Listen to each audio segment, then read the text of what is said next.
we appreciate you cause it's all for the move. I know that I could always count on you to bring us all the new and latest news. And every day is a black man in this world. You know there's no one we'd rather hear it from.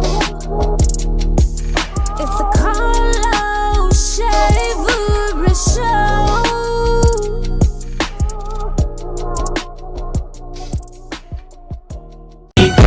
Alright, good afternoon everybody. Good afternoon. It is the Carlos Chaverst Jr. Show. We are live right here on 94.1, 103.3 Jasper.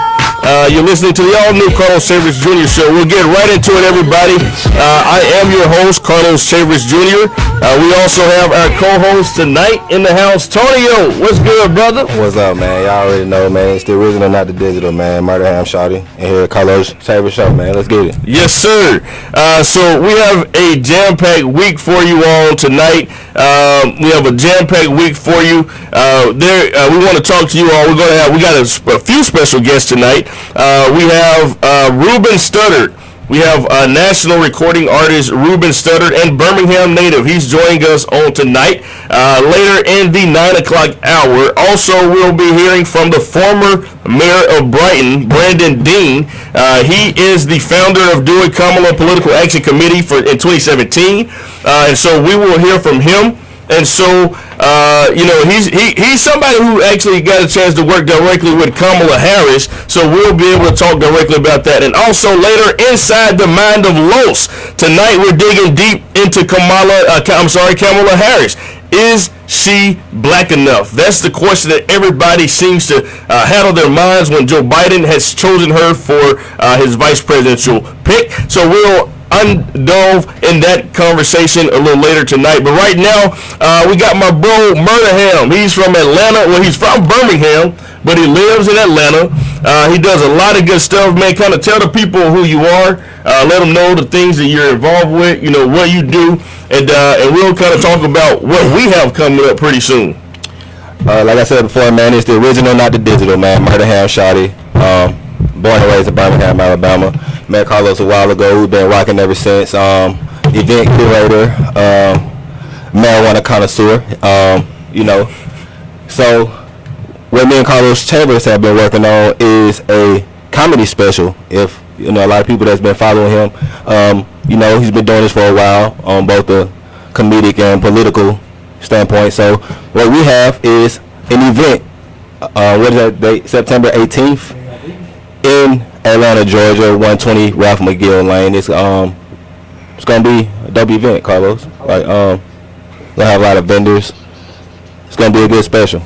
And we're pitching it to Netflix and BET, so yes, don't give them too much. Yeah. So Talk That Talk is basically kind of it's an opportunity where I myself will be able to kind of give my first stand-up special. For those that don't know, I've loved comedy for a very long time. Comedy has been one of the things that I've loved. I used to be in theater in high school, and all my monologues were comedic. I won awards, came in second place in the Trumpard competition in a comedic monologue, where out of 400 some students came in second. And so comedy has been a part of who I am, as a part of my everyday life. And so and I love to curse, and there's certain avenues where I can't curse, like right here on radio and on Facebook, and so certain other places. But this comedy special is a raw and uncut comedy special. Like, you guys will hear about the recent miscarriage my baby mama had. We're gonna talk about that. She 2 days later, she on OnlyFans. I was like, oh man, she done got an OnlyFans. Like, what? Okay, but now, but so we're gonna talk. We're gonna talk about everything. We're gonna hear about everything going on, from what it's like to be black in America, systemic racism, Donald Trump, whatever you call it. We're gonna talk about all that kind of stuff in this raw, uncut comedy special. So rebellity.com, grab your tickets. We're on the front page as the featured event there. So check us out. And also, we have built a partnership with Wing Out. Okay, Wing Out owns 5 locations, and they're currently opening up more and more locations, as you know. So every single week, right here on the Carlos Chaverst Jr. Show, we will give away a few 10-piece wing specials for you to be able to go and pick up, totally on us. And also throughout the week, we'll have coupons for you that if you all tell them that Carlos Chaverst Jr. Show sent you, you will be given a few dollars off your meal. So that is some of the partnerships that we're building. So right now, let's get into some of our topics.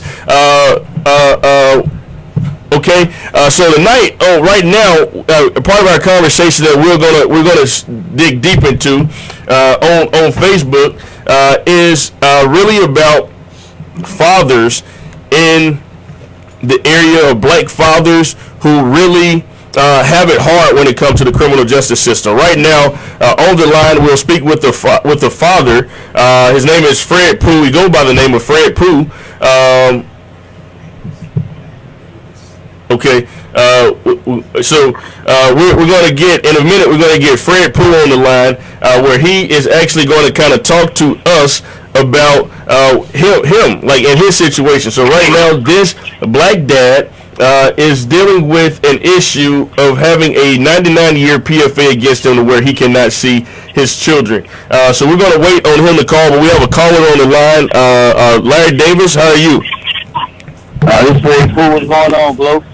Hey, what's good? This Fred Pooh, what's going on? Hey, Fred, what's good, man? What's good, Fred? Appreciate you for calling, man.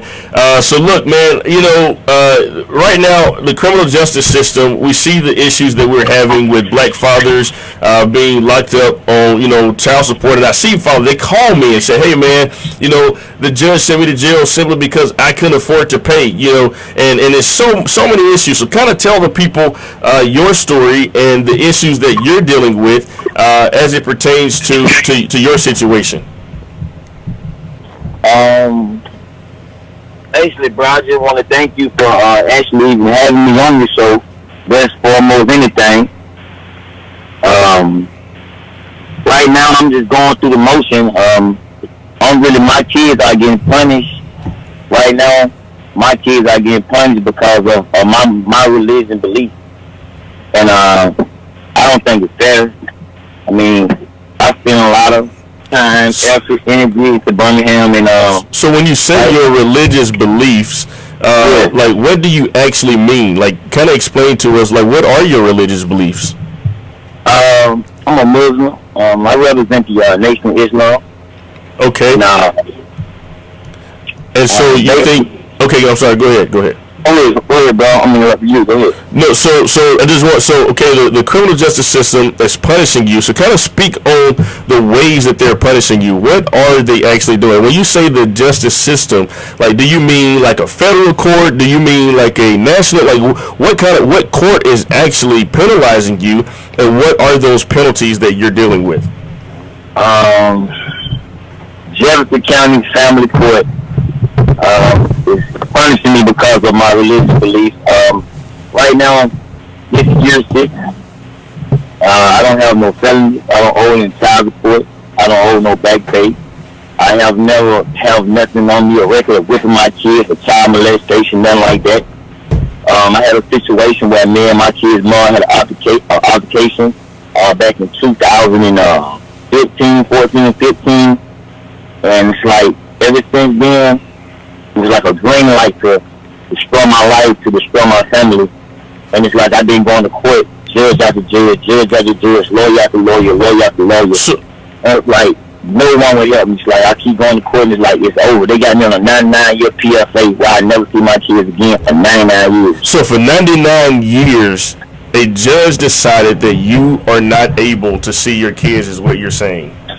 Man, for 99 years. Right now, Carlos, my little girl can be 43 years old, and I can't go get her hug. My kid's mother can call down and say he violated his 99-year PFA. He's going to penitentiary. Wow.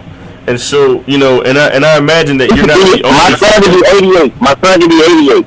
He can be 88 years old, and I can be 109, and I still go to jail. Wow. So, and like I was saying, I don't imagine that you're the only father that's dealing with this, you know. And as I've been talking to dads over the past few weeks, and I actually we have a dad that's in the studio with us.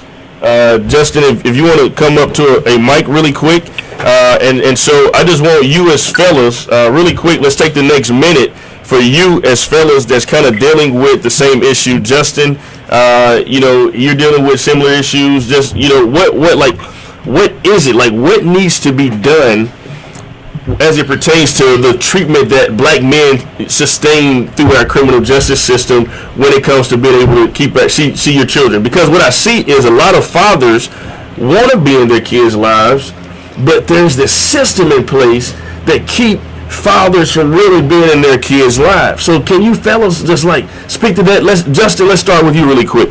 I mean, I think it should be some kind of reform in the system, but in a way, we have to fight as black men because a lot of us say we want to be in our children's lives, but we don't put the actions behind it. Like, I was taken from my son for a whole year and had to go through the court system and get my rights and everything, and now I have joint custody of him, but I had to go myself and put myself on child support and fight, get me a lawyer and go through the system that way.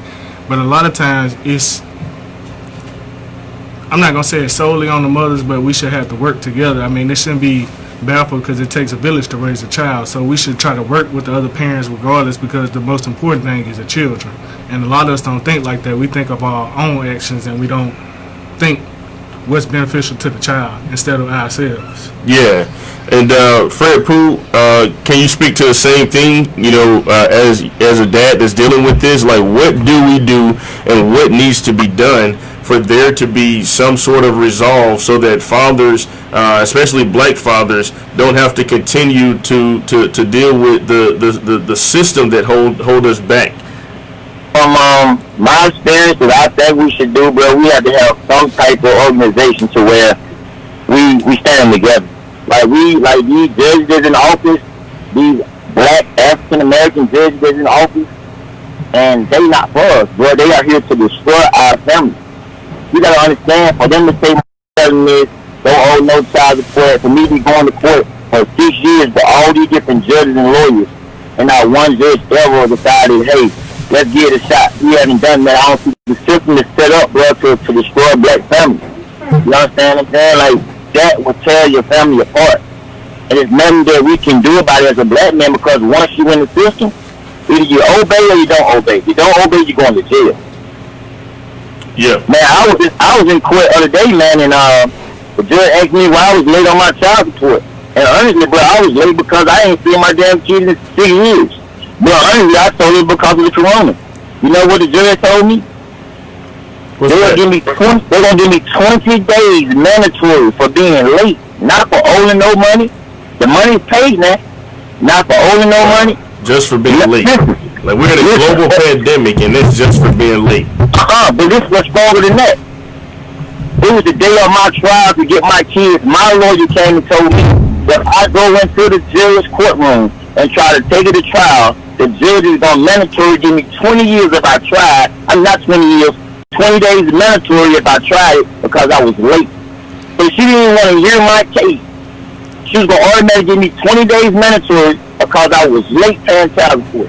But the child support is paid when I get to court now because I was late. Not because I owe no money, I owe back pay or nothing, because I was late. Wow. Hey man, Fred, we got to cut it right here, man. We're gonna get you on for a longer discussion. Justin will give you a few seconds to kind of close out the conversation. Well, I was just gonna ask a question. Have you even requested for a different judge? Because in some sense, if you feel like there is something that I guess coexisting against you, then you can request for a different judge at the same time. I think this is my next step, brother, man. I appreciate the information. No problem. And I appreciate you fellas for being, willing to come on and kind of talk about it, because this is something that a lot of black men deal with, but not enough black men talk about. And, we don't discuss. And I just want people to know that this is an open forum. It's okay for us to have this space for us to talk about this stuff. Because what it comes down to is action. We want to put something in action behind this. So again, appreciate both you fellas for coming on tonight, and we'll have you on for a longer discussion pretty soon.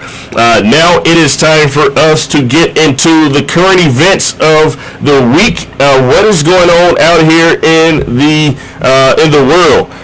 Man, Murderham, look, man, Donald Trump's brother died. And the thing is, Robert Trump died at the age of 71. But the thing is, we don't know the cause of death. Like, we just don't know what the cause of death is. And I honestly believe that it's COVID-19. What you think? It could be COVID-19, but you know how Donald Trump is. He gonna try to keep it under wraps as long as possible. It's gonna have to be a leak or something like that for us to find out, you know, what Donald Trump's brother died from. We still haven't seen no tax returns from 2018, 2019. So we'll never know. I'm waiting on somebody to go. Okay, and also Kim Kardashian and Monica working to help free C-Murder. Now look, Monica is actually a cousin of mine. She's a cousin of mine, but that's neither here nor there. We got a couple minutes, about a minute or so in this segment. But look, all right, Monica, she showed support for her ex-boyfriend, No Limit Soldier rapper C-Murder, who is serving a life sentence. What you think about that? I mean, what's up with Kim Kardashian though? You know, she's freeing a lot of people. You know what I'm saying? Like, I mean, Monica, big out to Monica and everything like that. I'd be mad if I was Monica dude right now. You know, but as far as that, Kim Kardashian been pushing forward, trying to get a lot of people free. Okay, and now let's see what else we got. We got an inmate. Now this is very interesting. An inmate kills himself in a Connecticut prison with his own coronavirus mask. Now check this out. So it's very weird. So CNN is reporting. They're reporting that an inmate at a Connecticut prison was confirmed dead this week after he was found with a cloth mask of COVID-19 tied around his neck, according to the State Department of Corrections. The inmate's death has been ruled a suicide, the Office of the Chief Medical Examiner told CNN. He was 32 years old and found just after 5 a.m. on Wednesday at the Corrigan Radgowski Correctional Center in Mountville, Connecticut.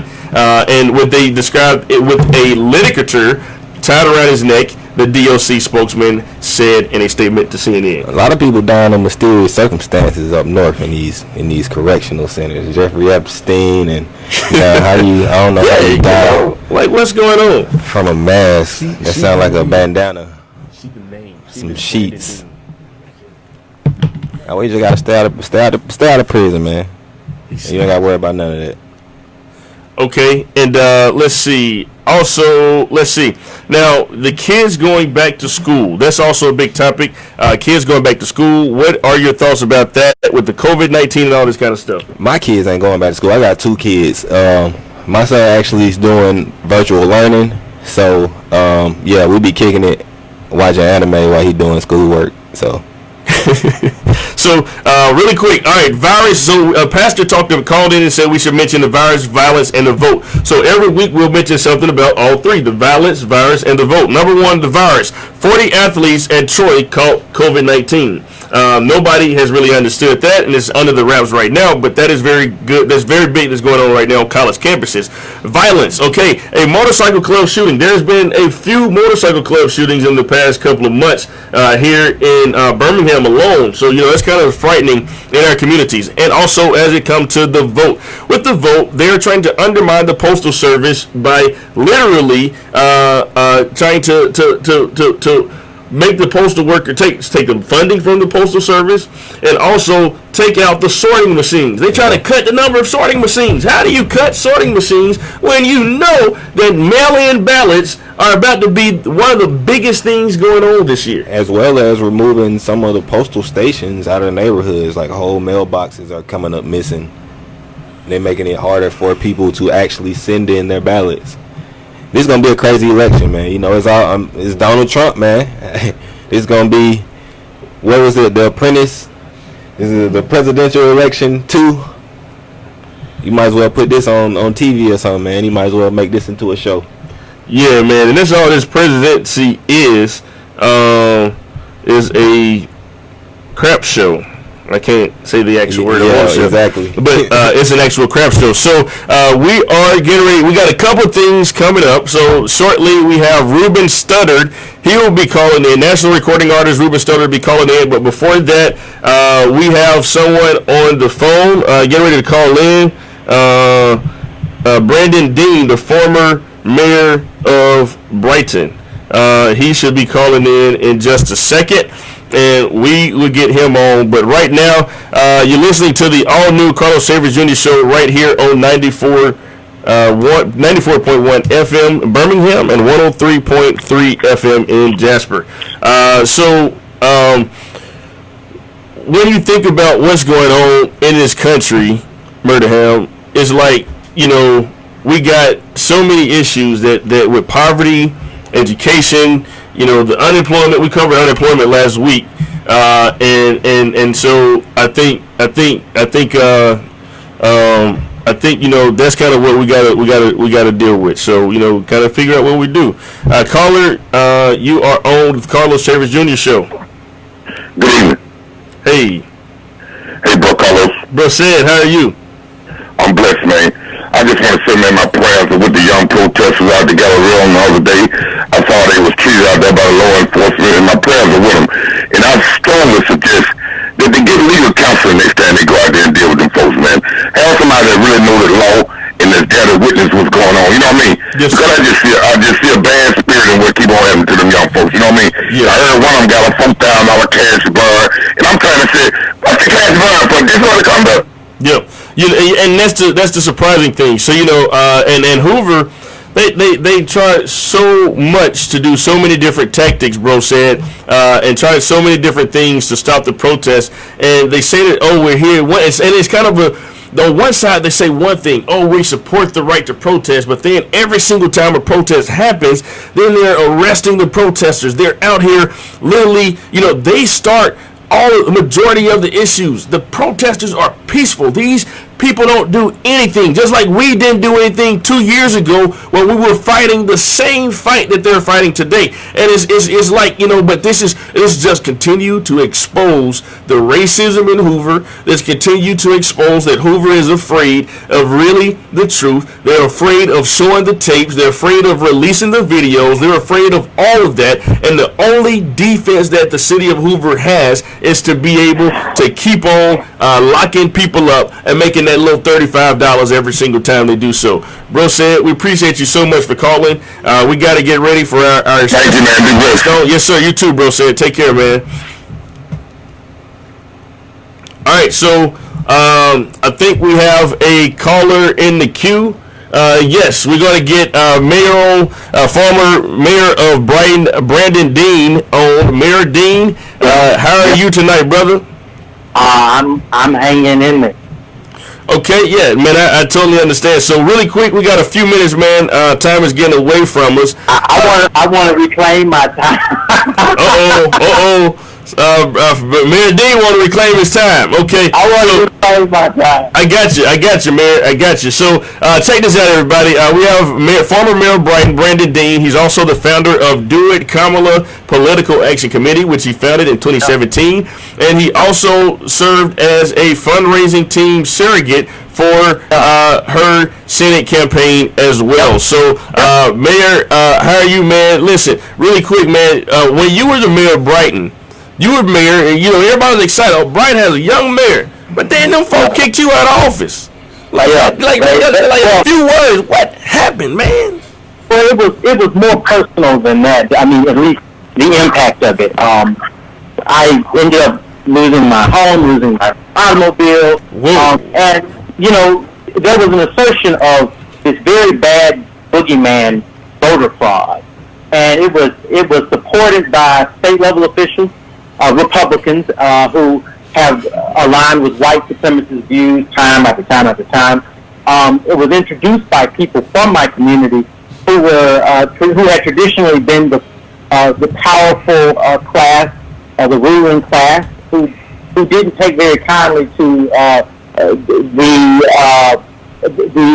torpedo effect that my rise into that office had on the grip that they had of power in that local municipality. So there was a manufacturing of this narrative that they had the benefit of the law, the benefit of state officials, the benefit of Fox 6 News and Lydia Q to run this. I remember that, man. And listen, and this might, hopefully we can laugh at it now. But do you remember the time when you was leaving a news station trying to avoid the news reporters and you hopped in the back of Frank Matthews' car. Like you literally hopped in the back of the car and he sped off. Do you remember that? They ambushed me, bro. Absolutely, and that's exactly what happened. And so, you dealt with a lot, Mayor. But let's get right into the Kamala Harris. And am I saying her name correctly? Kamala. Okay.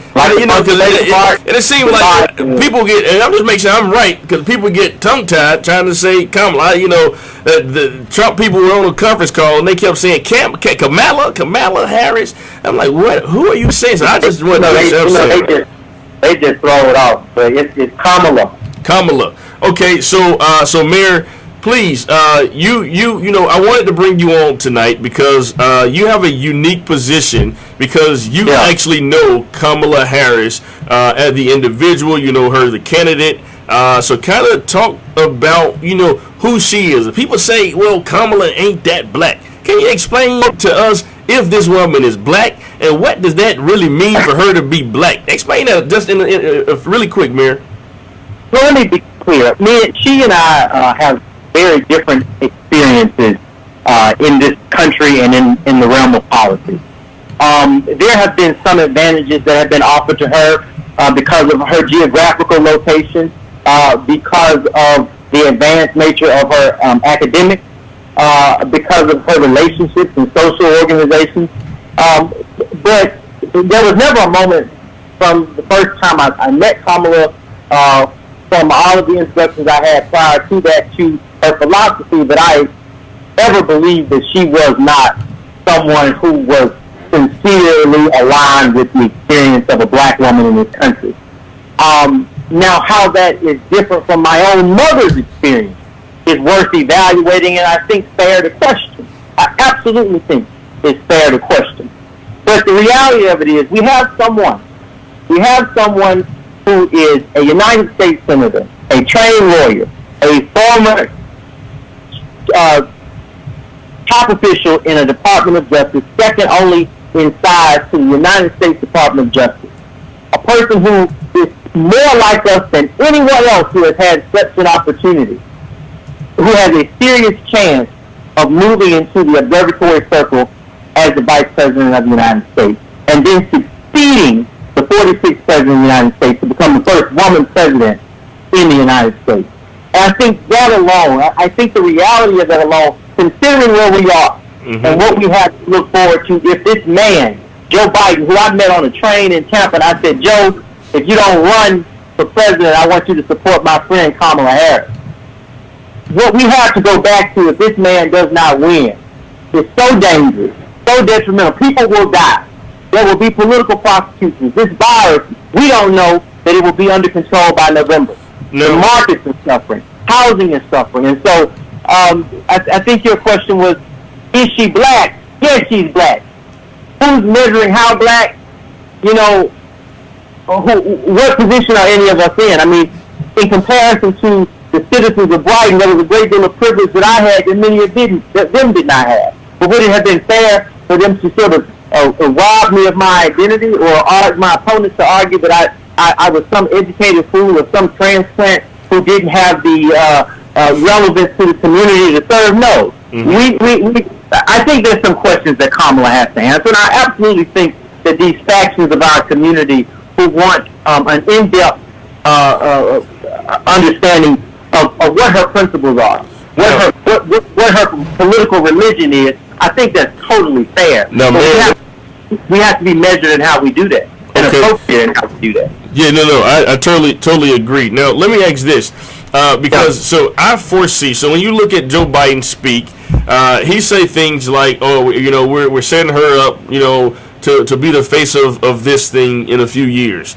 And in my opinion, Joe Biden will be 78 by the time he takes office, if he's elected. And so I think Joe Biden has a good 2 years in him before he may no longer serve as president. And so with that, what do you think? Do you think, in your opinion, that Kamala Harris is equipped to serve as the president in 2 years? And what do you? And secondly, what do you say to people that are critics of hers that says that, well, she locked up so many people in California, and she didn't do that, and she didn't do this as a prosecutor and as the district attorney and as the attorney general of California. So what do you? So that's a twofold question, but in 2 minutes, answer that question.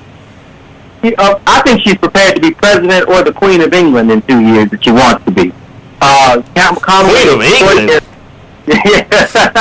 I say that facetiously, but Kamala is able and capable and extraordinarily so, and would probably approach that office with a level of intention and an amount of sophisticated knowledge that no one ever has. I can't speak to how long Joe Biden will serve in office.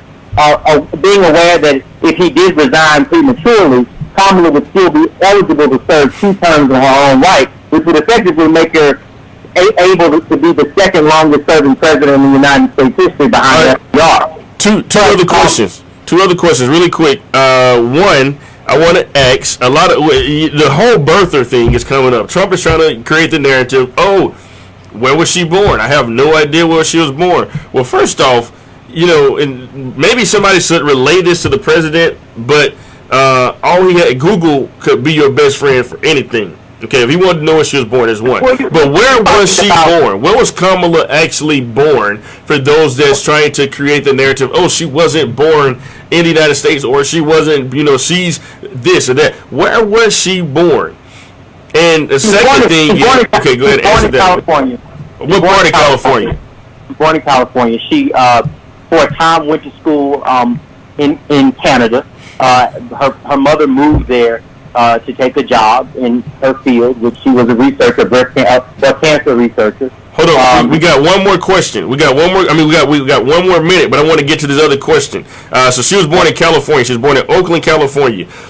So a Facebook question is, why doesn't she support reparations? I know you probably can't speak for her, because the same political institutions, the same actors, the same bad faith actors that torpedoed my political prospects in Alabama would be a force against someone like Kamala running for a district attorney's position or a state's attorney general position or a United States senator's position, with that platform issue central and foremost to why they were deciding to enter office.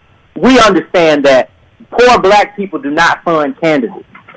The people who don't want to have or have no competency of why we are saying reparations now.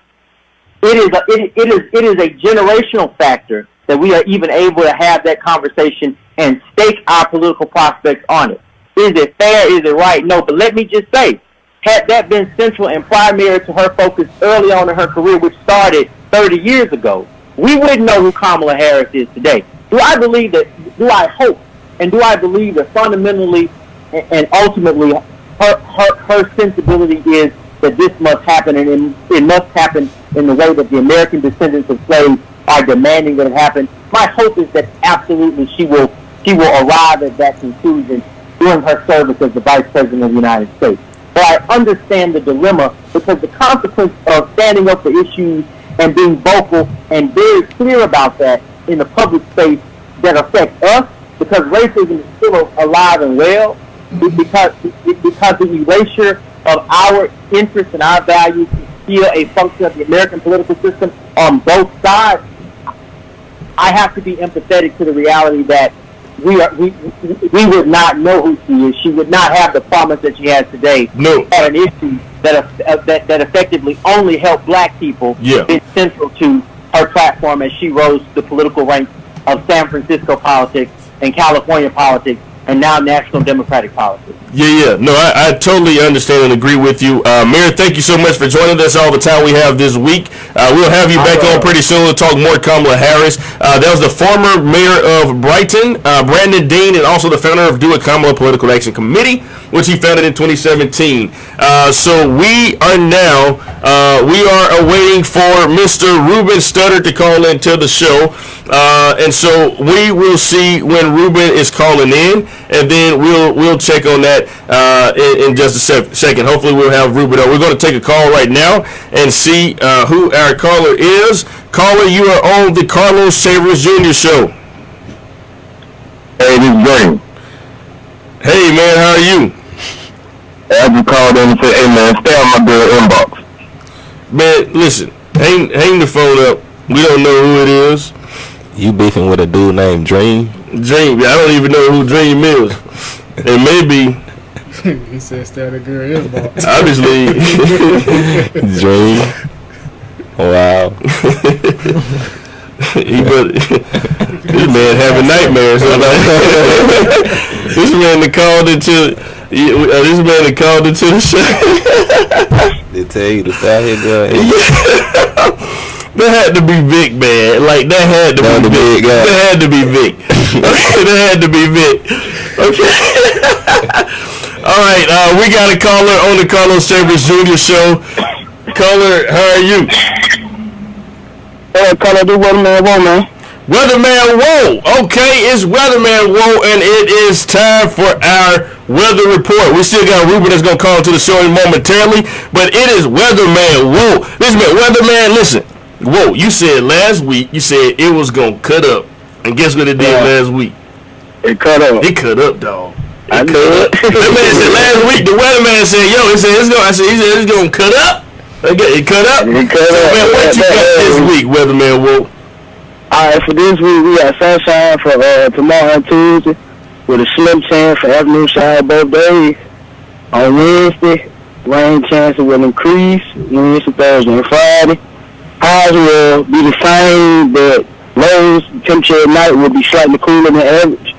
Then we got a couple of hurricanes, tropical disturbances in the Atlanta right now. You got to check them out, see if they coming our way. But that's all for this week, though. So you think that this week it ain't gonna be as bad as last week? But it's so if you had to describe this week, what's your description of this week? I mean, checking it out, it's been crazy. Like some spots are cut up, and some spots will be like the sun out. Like on the west, it's rain. We ain't even get no rain over here on the east side. I mean, there's scattered thunderstorms for you. Birmingham didn't get no rain, but Montgomery and places down south, it's storm like crazy down there. All right, so Weatherman Woe, we appreciate you, man. Thanks for the weather update. We'll take you out next week. There's Weatherman Woe, everybody. Check him out on Facebook. Yes, sir. Take care. We have Ruben Studdard on the line. They said he's been holding for 10 minutes. I think we have Ruben Studdard on the line. Ruben, is this you? Yeah, man. Yeah, man. Ruben Studdard. What's good, brother? I'm great, man. How are you, sir? I'm pretty good, man. Hey, listen, man. First off, I appreciate you for taking the time to come on to the show, man. That means a lot. Like you took, your time, and it was kind of last minute. And shout out to Ebony for connecting the two of us. Appreciate you for coming on. And while we have you, we'll spend maybe 10 minutes or so with you. We got a couple of questions lined up, and we also want to give you the opportunity to share with your hometown of Birmingham anything that you want. But first off, man, like literally, what have you been up to? Like, we like Ruben Studdard, man. Like, what have you been up to? Oh man, doing the same thing that everybody else is doing, man. Sheltering in place. For the past 2 years, I've been doing this tour called Ruben Sings We thought it was going really well, and then COVID hit, and we're all at home. So, man, I am sheltering in place here in Birmingham, Alabama, and actually enjoying a bit of time off. Like this is the first time I've actually been home for the past, I would say, 8 or 9 years. So it's cool to be at home. Wow, that's pretty good. So, speaking of COVID, man, everybody is having to adapt, and we're all finding, reinventing ourselves, refining ourselves. What new hobbies have you taken up since COVID has happened? I know this has kind of shifted a lot of things. Have you have a new profound hobby that you enjoy? Man, man, I do the same thing that I've been doing since I was say 12 years old, man. I'm an avid reader, and I spend a lot of time in books. You know, actually just started to produce a web series that I'll be putting out in the next couple of weeks. So it's called Vice Style. It's a show for men. Okay. We talk about different vices that men have, i.e. fashion, cocktails, cigars, athletics, all that kind of stuff. So it's a cool little vibe. Okay. And so now I also read that you recently sang "Amazing Grace" at a service for Congressman John Lewis. Can you speak about that experience? Like, what was it like then? And also, did you ever get a chance to meet Mr. Lewis? And if so, share with us something about him. And if not, just what are your thoughts about his work that he's done? Well, I actually did get a chance to meet Congressman Lewis a couple of times. I went to a couple of Democratic events, some in D.C. and some in Los Angeles, and I got a chance to meet him at the bridge crossing, I think about 3 or 4 years ago. Okay. I may well reintroduce myself, you know what I mean, but Congressman Lewis was a pioneer for the state of Alabama, and his work that he did for the country will be remembered forever, and especially with his work as pertains to voter rights and things of that nature. So I'm just thankful that Alabama has such a rich history of people that work for the people and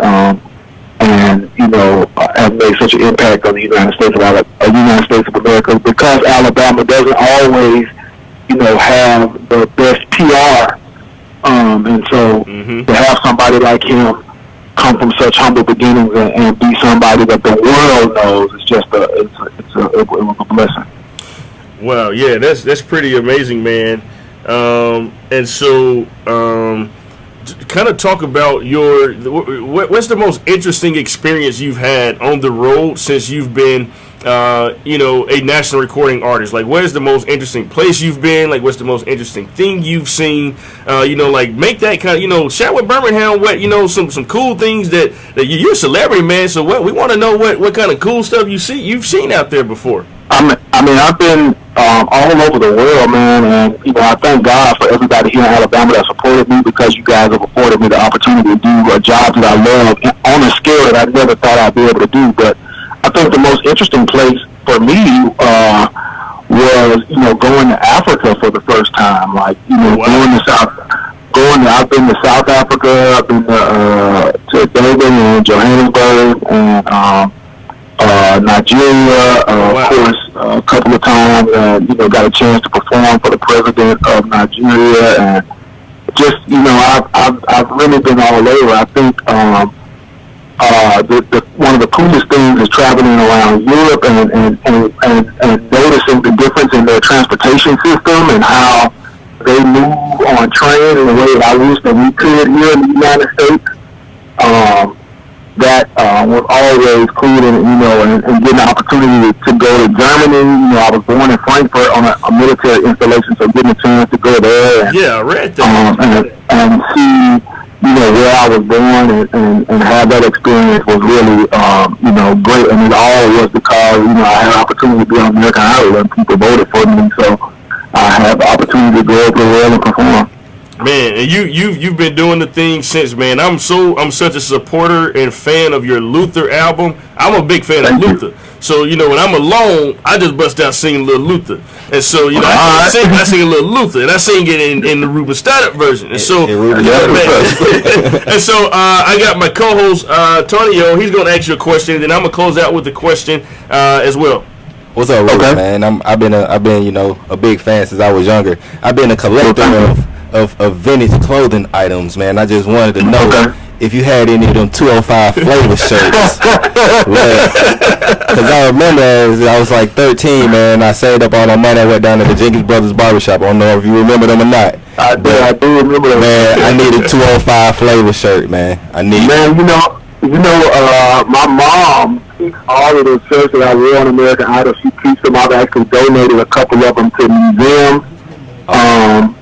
donated one to the Alabama Music Hall of Fame, and I really, when I decided to wear that shirt, I really just wanted to represent where I was from. People, always had something negative to say about Birmingham, Alabama. So for me, it was a way to share a positive light on where I was from, because I love Birmingham. All the experiences I had here in Birmingham were positive, and I wanted people to, see the shirt as a reflection of the positivity that I felt for the city of Birmingham.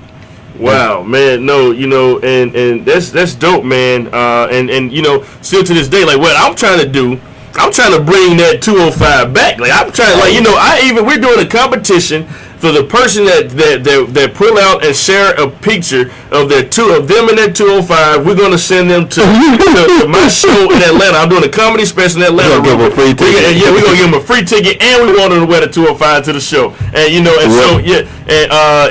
you're welcome to come to the show, man. And final question for you though. This is Okay. I want you to think about this one now. This is this question here. Okay. Now, finally, I know you were sorry for 2004. Are you sorry for 2020? And what are your thoughts about this year, man? I am. The song was sorry for 2004 that I did not write. I just sang.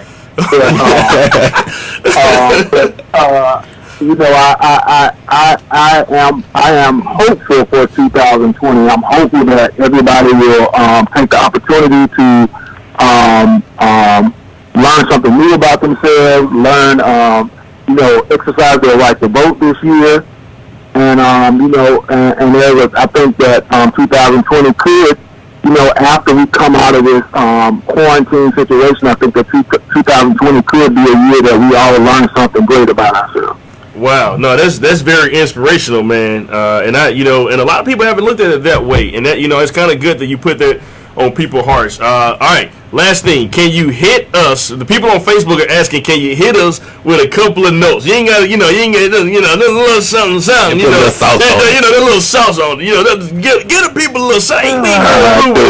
In a few. Folks always want a free show. We want impossible as they may seem. We've got to fight for every dream, 'cause who's to know which one you let go would have made you complete. Man, Ruben Studdard, that boy Man, Ruben, man, we appreciate you, brother. Anytime, you are always welcome on this show, man.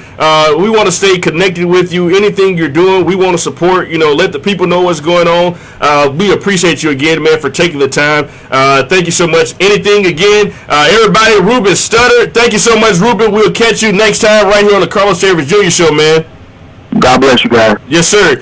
You too. That was Ruben Studdard, man. We had Ruben Studdard in 2004. That was 16 years ago. 2004? I was probably a little kid. I was probably I was 11 years old in 2004. 2004. I was 11. I was 11. 2004. I was a senior at Carver High School. Wow. Northside. All right, so now we're about to get into a segment called Inside the Mind of Los. And this is where I will uncover a particular topic. Last week we covered unemployment. This week we will cover Kamala Harris. Because a lot of people have this black woman misunderstood. People thinking what they want to think. And it's okay to think what you think. She sent people to jail, and she explained why. I implore people to look at her 45-minute interview on The Breakfast Club. Okay, this woman kind of laid out who she was. All right, she talks about the struggles that she's had. All right, she talked about stopping her office from implementing policies that would hurt people that look just like her. Okay, people like her cousins who lived in Oakland too, her nephews, her nieces, her people that she loved that lived in Oakland as well. And so we got to think about this stuff. We got two choices. come November, okay? And in 2016, I kid you not, I didn't vote for Hillary Clinton at all, all right? Me neither. And so, but this time, I don't want to vote for Joe Biden. I'm not a fan of Joe Biden, but I will step up for this black woman because I do think in 2 years she'll be president. And we got to support her, man, because one, she's a black woman. And it's like oftentimes, this is just a direct reflection of what we do in our communities. Black women hate other black women.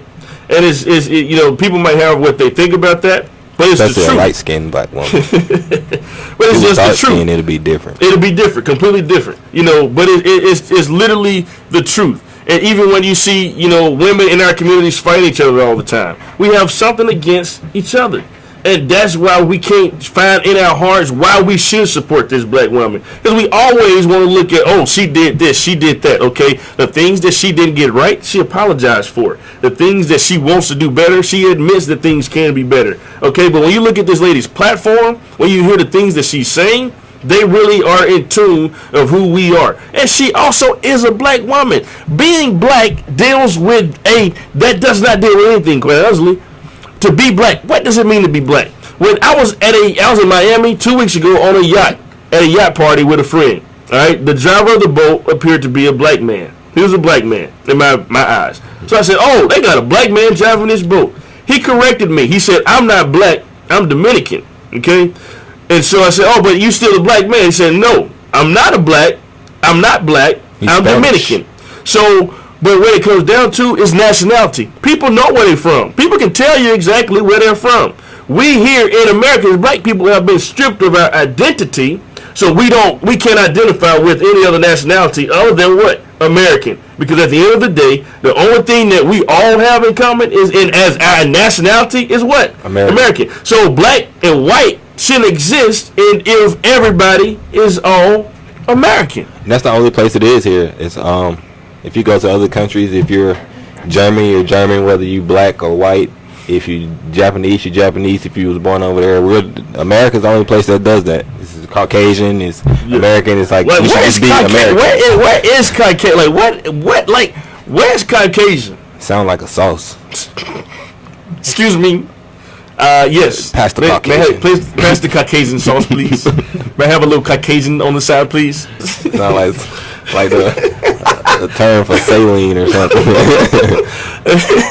All right, we're going to open up the phone lines the last few minutes of the show, 205-741-9553. Listen, we're trying to take callers that want to talk about something real. If I was in your girl inbox, let's talk about that after the show. She'll be all right, you'll be all right, the world go on. But please call if you have anything, question, comment, or concern about tonight's show, 205-741-9553. You're listening to the Carlos Chaverst Jr. Show right here on 94.1 WJLD and 103.3 WIXI in Jasper. Caller, you're on. What's up, Los? How you doing, brother? Pretty good, man. How are you? Man, it's your boy Kendrick Wilson, man, down here in Louisville, Kentucky, man. Louisville, Kentucky, man. Hey, Kendrick, man, listen. Tell us what's going down there, man. I got a chance to, man. We marched every bit. We walked every bit of 12 miles in Louisville, Kentucky. You know, we did. We really did walk every bit of 12 miles. Now, Kendrick, you got a lot of stuff going on in Louisville, man. Talk about the Breonna Taylor case, because you're working very heavily on that, especially with the officers involved. We get ready to close out the show shortly, but please give us a little brief update, and then we're going to actually have you on next Sunday as a guest, so you can talk more about Breonna Taylor. But tell us about that. Hey, man, you know what I'm doing, man? I'm applying pressure, man. I'm applying pressure that they didn't see coming. I'm a guy who had, we'll just use the word entanglement with the officer that pretty much killed Breonna Taylor. Pretty much been harassing me since 2016. I have all evidence in the world on this cop. I prove that he's a dirty cop. I got a federal case going on with him right now. My federal case was accepted way before he killed Breonna Taylor.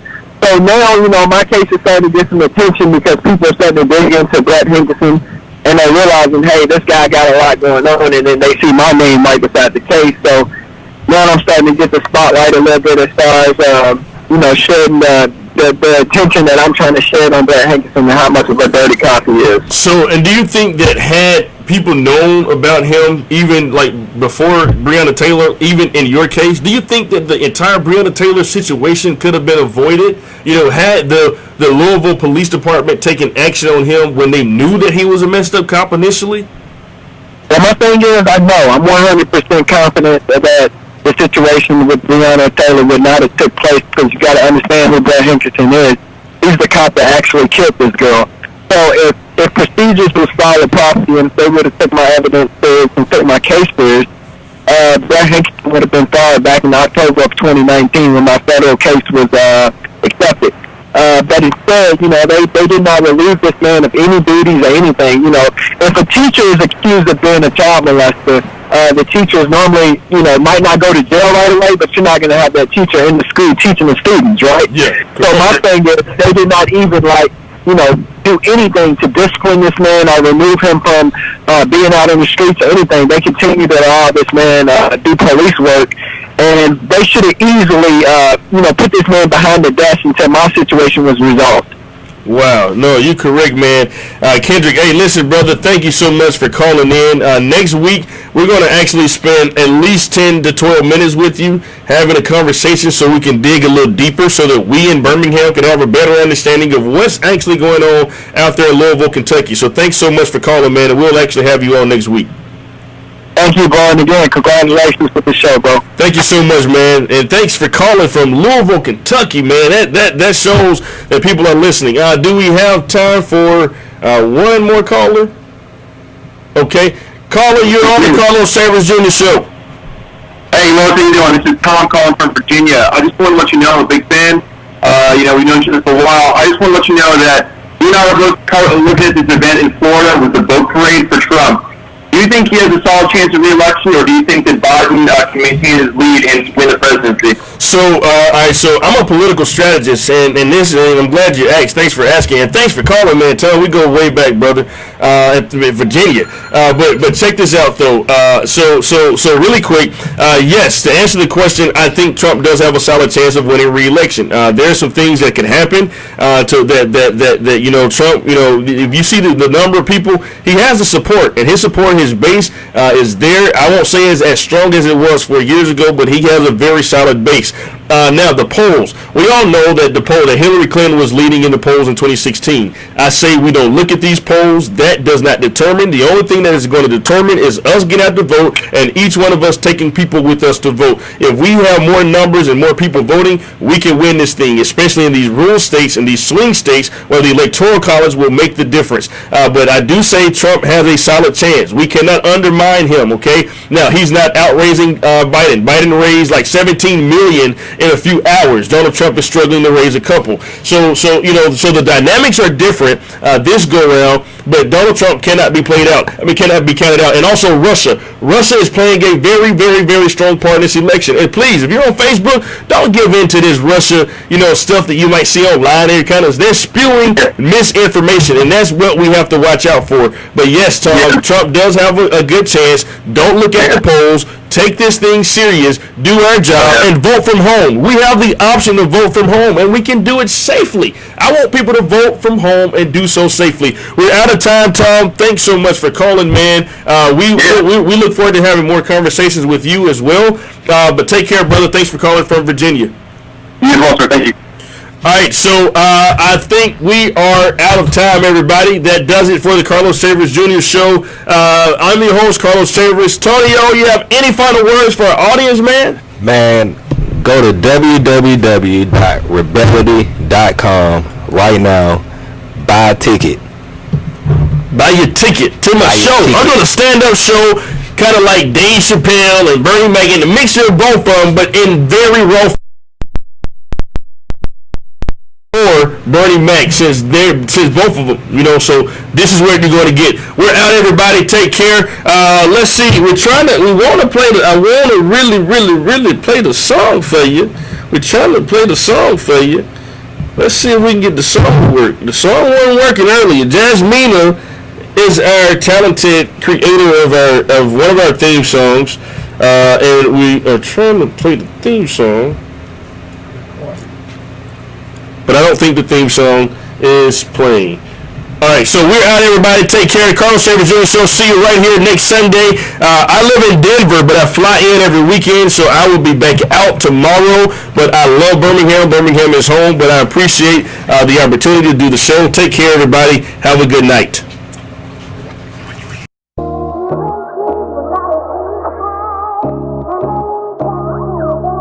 It's the Carlos Chaverst Show.